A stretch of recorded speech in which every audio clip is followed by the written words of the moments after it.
everyone, and welcome back. It's MJ. This is video number 5 for simple things you can do entering a new year. In today's video, I am going to demonstrate a yoga pose known as seated spinal twist. This is a fabulous pose to incorporate in your daily routine.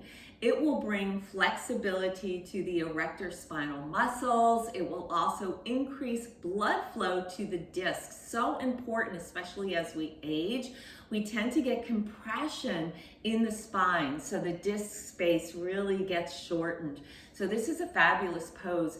It's also wonderful for our digestive system. You know, on the last video, I discussed food choices.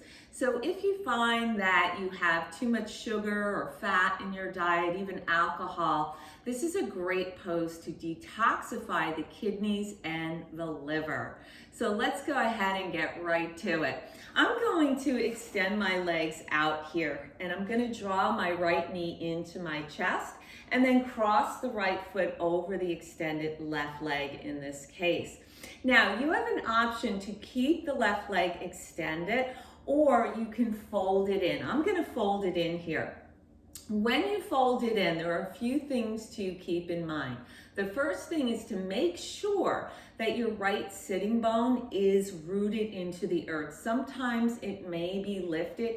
You never want to twist with a sit bone lifted. It's not good for the SI joint. So in this case, I'm going to take my right thumb, press it in my right hip crease, and just press down, and that's going to root the sit bone down. I want to make sure that I'm rooting firmly through my right foot in this case, and I'm spreading the toes of my left foot down into the earth. I'm going to go ahead and squeeze the root base of the perineum, Mula Bandha lock, and when I do that, the belly is going to automatically lift up and back, or Uddiyana Bandha. We're going to hug everything in here. Now, I want to support my back as if I have a second spine. So in this case, I'm going to take my right arm and spin it behind me, and I'm going to make sure that my palm rests firmly on the ground, and I'm going to make sure also that my fingertips are pointing away from me. I'm going to externally rotate the right shoulder, so that means it's pulling back and away as opposed to folding inwards. As it externally rotates, notice the lift in my chest and the lengthening through the spine here. On the next in-breath, I'm going to lengthen the left arm upwards, really find that length, hug the belly in, and through the exhalation, I'm going to spin off to my right. If it's available for you in your practice, your left elbow will anchor outside the right knee. You can either keep the elbow at a 90-degree angle here. You can take the index and thumb and find a hand mudra, or you can lengthen the left arm down, find your hand mudra towards the earth here. Press away through the right palm. Inhale, find length through the Sushumna, right up through the crown. Through the exhalation, we're going to rotate through the rib cage and the core and gaze softly over the right shoulder in this case. So through each in-breath, we lift up, and on the out-breath, we rotate and twist. You'll take a few breaths here. Now make sure you're twisting from the core and not from your neck. You want to keep the chin parallel to the earth and keep pressing through the right big toe mound. As you exhale, you're going to counter your spin. So you're going to come around yourself in the opposite direction, lift up through the crown, and broaden through the collarbones. You also have the option to bend down here and tap the third eye down, and then rise back up. So a few things here. You get to get a 360-degree view of your entire life because you're spinning in 2 directions. So that's really nice. Also, through the rotation, you are bringing the front brain, or the forebrain, to the back, right? We're changing perspective. The back brain now comes to the front, or to the light.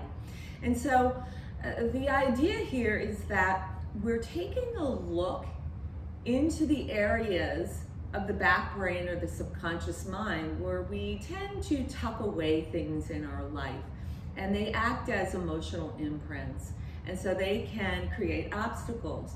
So it's a way to, in that perspective, where we're changing up front to back brain and also getting that 360-degree view of our life where things come out. We can see old patterns, we can see, are they really working for us, or can we just let them go? So that's what's so great about this pose as well. And it's fantastic moving into a new year. So you'll release and then you can take it up on the other side.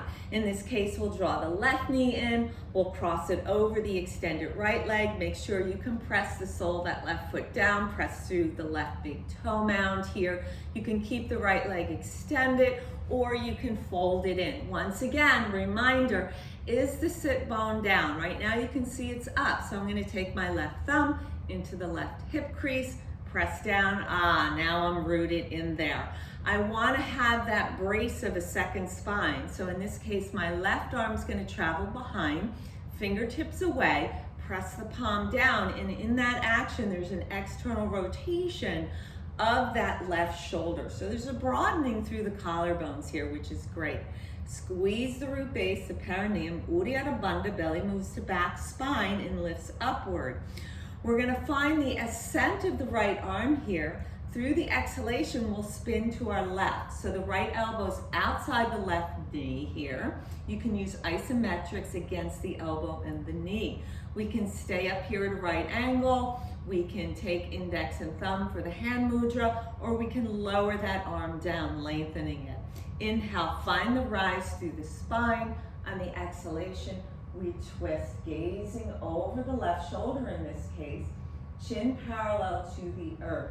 The twist is coming from the rib cage and the core. Breathe here. And then exhale, counter your twist. You can stay high or get low, third eye tap, intuition, and rise back up.